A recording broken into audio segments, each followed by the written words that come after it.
আসসালামু আলাইকুম রহমতুল্লাহ বরকাত। আমার সকল দিনী ভাই বোনেরা,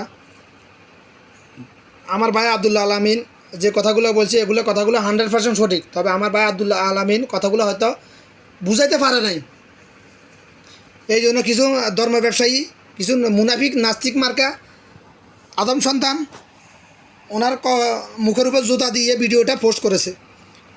ওরা 100% ইসলাম ধর্মদ্রোহী এবং ধর্ম ব্যবসায়ী জাহেল যারা এই ভিডিওটা পোস্ট করেছে এবং ভিডিওটা যে বানাইছে ও হচ্ছে একটা পেতনা বা সমাজে একটা পেতনা সৃষ্টি করার জন্য, পেরকা সৃষ্টি করার জন্য। কথাগুলো আমি শুনে দিছি, তারপর ব্যাখ্যা দিতেছি আমি ইনশাআল্লাহ। রাসূলও জানতেন না কে জান্নাতি আর কে জাহান্নামী। লা ইয়ানজাহাদুম মিনকুম, তোমাদের কেউ নাজাত পাবে না। রাসূলকে প্রশ্ন করা হলো, হে রাসূল আপনিও কি? হ্যাঁ, আমিও নাজাত পাবো না যদি আল্লাহ পাক আমাকে ধরেন। আর আমার দেশের কিছু নাম কাওয়াস্ত কিছু উল্লুক ফাল্লুক আছে বলে আপনি তো জান্নাতি বলে দিচ্ছে। আমার রাসূল জানতেন না। রাসূল আশঙ্কা করতেন, রাসূল যদি আমাকে যদি আল্লাহ পাক রাও করেন আমি নাজাত পাবো। সাইয়েদনা ওমর ফারুকের মতো মানুষ জান্নাতের খেতাব পেয়েছেন, জান্নাতের ঘোষণা পেয়েছেন আমার নবীর মুখ থেকে। নবী কি ইচ্ছা করে বলেছেন না, তাকে জানিয়ে দেওয়া হয়েছে। রাদিয়াল্লাহু আনহুম ওয়া রাদু আন। আমার রাসূলও জানতেন না। এই ভিডিওটা করেছে যারা সুন্নি দাবি করে অথচ মাজার পূজারি, তারাই। এই ভিডিওটা যে বানাইছে তারা সুন্নি দাবি করতেছে, কিন্তু সুন্নতের কোনো নাম নিশানা। তারা মাজার পূজারি, মাজারকে প্রমোট করে, মাজারকে নিয়ে ব্যবসা করে, তারাই এই ভিডিওটা বানিয়েছে। আমি 100% কনফার্ম, আল্লাহকে সাক্ষী রেখে বলতেছি। আমার ভাই আব্দুল্লাহ আলামিন যে কথাগুলো সম্পূর্ণ সহজ, ব্যাখ্যাটা পুরোটা বুঝে দিতে পারে না, সময় নাই হয়তো। আমার রাসূল এখানে আমার রাসূল সাল্লাল্লাহু আলাইহি ওয়াসাল্লাম এখানে বুঝাইতে চাইছে, মানে পৃথিবীর কোনো মানুষ এক হাদিস অন্য হাদিসের ব্যাখ্যা, কোরআনে এক আয়াত অন্য আয়াতের ব্যাখ্যা, মানে আমার রাসূল সাল্লাল্লাহু আলাইহি ওয়াসাল্লাম এখানে বুঝাইছে উম্মতকে যে পৃথিবীর কোনো মানুষ গায়েব জানে না। আমার রাসূলও গায়েব জানতেন না। এই ব্যাখ্যাটা বুঝাইতে চাইছিল, আমার রাসূল বুঝাই গেছে উম্মতকে যে মাজার পূজারীরা, কিছু নাস্তিকরা,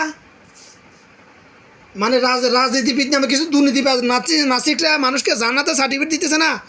বর্তমানে কিছু কিছু ভালো ভালো আলেমের কলবের না ফাঁকি ঢুকি গেছে, উল্টাপাল্টা কথা বলতেছে। যেন জেলে ইউনুইচা আগে শেখ হাসিনা জেলে ঢুকাইছে, বারো হইতে আছে, ইউনুইচা ঢুকালে তো গায়েব হয়ে যাবে পৃথিবী থেকে এই ভয়ে। কিছু না ফাঁকি ঢুকে গেছে যে সকল আলেমদের, তাদের জন্য কিন্তু এই আমার রাসূলের এই কথা, এই হাদিসগুলা তাদের জন্য বলেছেন আমার রাসূল সাল্লাল্লাহু আলাইহি ওয়াসাল্লাম। পৃথিবীর কোনো মানুষ গায়েব জানতেন না, একমাত্র আল্লাহ। পৃথিবীর কোনো মানুষ যদি বিশ্বাস করে আমার রাসূল গায়েব জানতেন, তার ঈমান চলে যাবে, সে কাফের।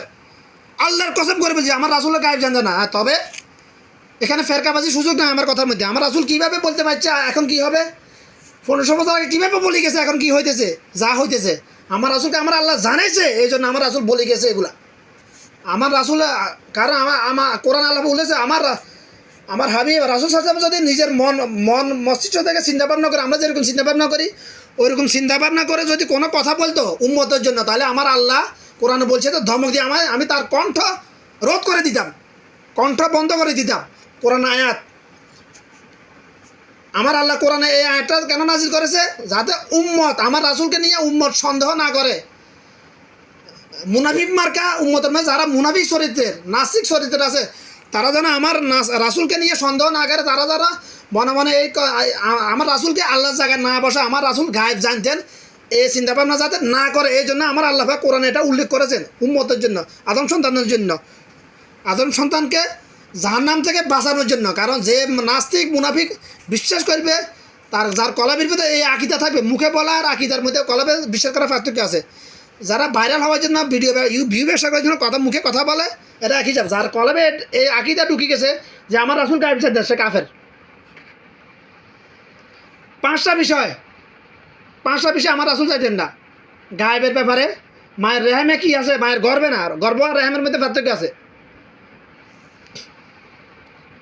রেহেম হলো একটা সন্তান পরিপূর্ণ আঘাত, মানুষের পরিপূর্ণ আঘাত ধারণ করা পূর্ব সময় রেহেম।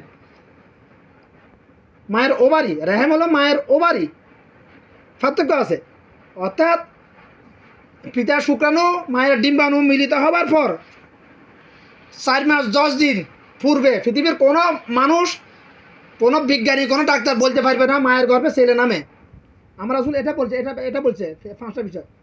কার মৃত্যু কখন হবে এটা কেউ জানে না, কিয়ামত কখন হবে এটা জানে না, কার রিজিকে কি আছে এটা কেউ জানে না।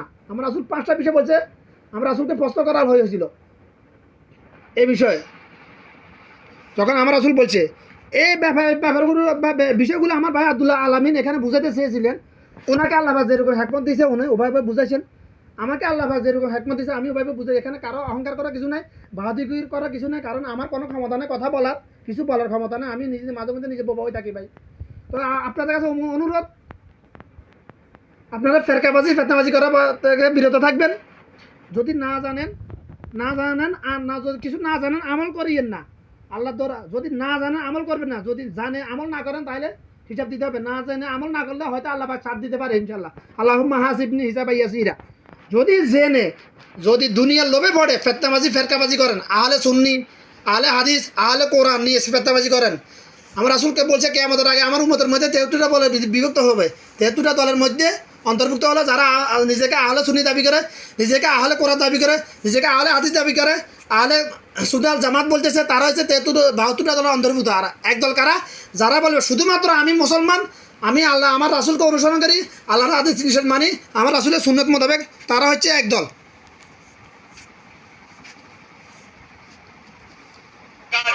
তারা হচ্ছে একদল, যে দল জান্নাতে যাবে। যারা শুধুমাত্র বলে আমি মুসলমান, আমি কোরআন মানি, হাদিস মানি, আমি যে কোনো একটা মুসলমান হওয়ার জন্য যে কোনো একটা মাযহাব অনুসরণ করি, যারা শুধুমাত্র এই কথাগুলো, তারা হচ্ছে একদল, যে দল জান্নাতে যাবে। আর বাকি দল সবগুলো হচ্ছে ফেতনাবাজ জাহান্নামী।